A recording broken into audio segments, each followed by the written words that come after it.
അസ്സലാമലൈക്കും. പച്ചൂസ് കിച്ചണിലേക്ക് എല്ലാ കൂട്ടുകാർക്കും സ്വാഗതം. നമുക്കിന്ന് നല്ലൊരു എള്ളുണ്ട് ഉണ്ടാക്കിയാലോ. അതിനായിട്ട് 250 ഗ്രാം എള്ള് നല്ലതുപോലെ കഴുകി വൃത്തിയാക്കിയതിന് ശേഷം ഒരു പാനിലിട്ട് നല്ലതുപോലെ വറുത്തെടുക്കാം. നല്ല പൊട്ടി വരുന്ന പാകത്തിൽ വേണം വറുത്തെടുക്കാനായിട്ട്. കണ്ടോ, ഇതുപോലെയാണ്. ഇതിപ്പോൾ പാകത്തിന് വറന്ന് വന്നിട്ടുണ്ട്. ഇനി ഇത് ആറാനായിട്ട് മറ്റൊരു പാത്രത്തിലേക്ക് മാറ്റാം. ഇനി ഈ സെയിം പാനിലോട്ടേക്ക് തന്നെ 2 കൈപ്പിടി നിറയെ നവര അരി കഴുകി വൃത്തിയാക്കിയതിന് ശേഷം വറുത്തെടുക്കാം. ഇതിലേക്ക് 2 കൈപ്പിടിയോളം നിരക്കടല ചേർത്ത് കൊടുക്കാം. 2 ഏലക്ക കൂടി ചേർത്ത് കൊടുക്കാവുന്നതാണ്. ഇനി ഇത് രണ്ടും കൂടി നല്ലതുപോലെ വറുത്തെടുക്കണം. ഇത് രണ്ടും നല്ലതുപോലെ വറന്ന് വന്നിട്ടുണ്ട്. ഇനി ഇത് ആറാനായിട്ട് മറ്റൊരു പാത്രത്തിലേക്ക് മാറ്റാം. ആറിയതിനു ശേഷം നല്ലതുപോലെ പൊടിച്ചെടുക്കണം. ഇതേ സെയിം പാനിലോട്ടേക്ക് തന്നെ 300 ഗ്രാം ശർക്കര ഉരുക്കിയെടുത്തതാണ്. ഇത് അരിച്ചെടുത്തിട്ടാണ് ഇതിലേക്ക് ഒഴിച്ചിട്ടുള്ളത്. ഇനി ഇതിലേക്ക് 2 കൈപ്പിടി നിറയെ തേങ്ങ ചേർത്ത് കൊടുക്കാം. തേങ്ങ ചേർത്ത് നല്ലതുപോലെ ഇത് തിളച്ച് വരണം.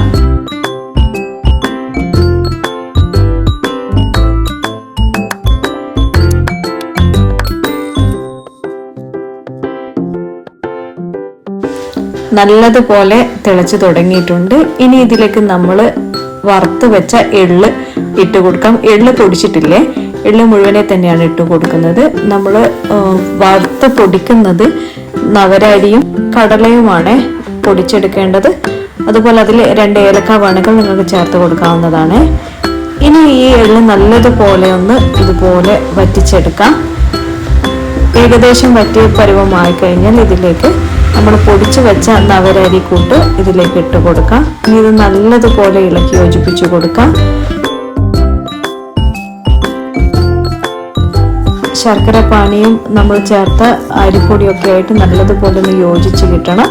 അതിനുശേഷം നമുക്കിത് ആറാനായിട്ട് മാറ്റി വെക്കണം. ഒരുപാട് ആറണ്ട, ചെറിയൊരു ചൂടിലാണ് നമുക്കിത് ഉണ്ട പിടിക്കേണ്ടത്. ഇത് അല്പസമയം ഒന്ന് ആറട്ടെ, അതുവരെ ഒന്ന് വെയിറ്റ് ചെയ്യാം. ഈ പരുവത്തിലാണ് നമ്മൾ ഫ്ലെയിം ഓഫ് ആക്കേണ്ടത്.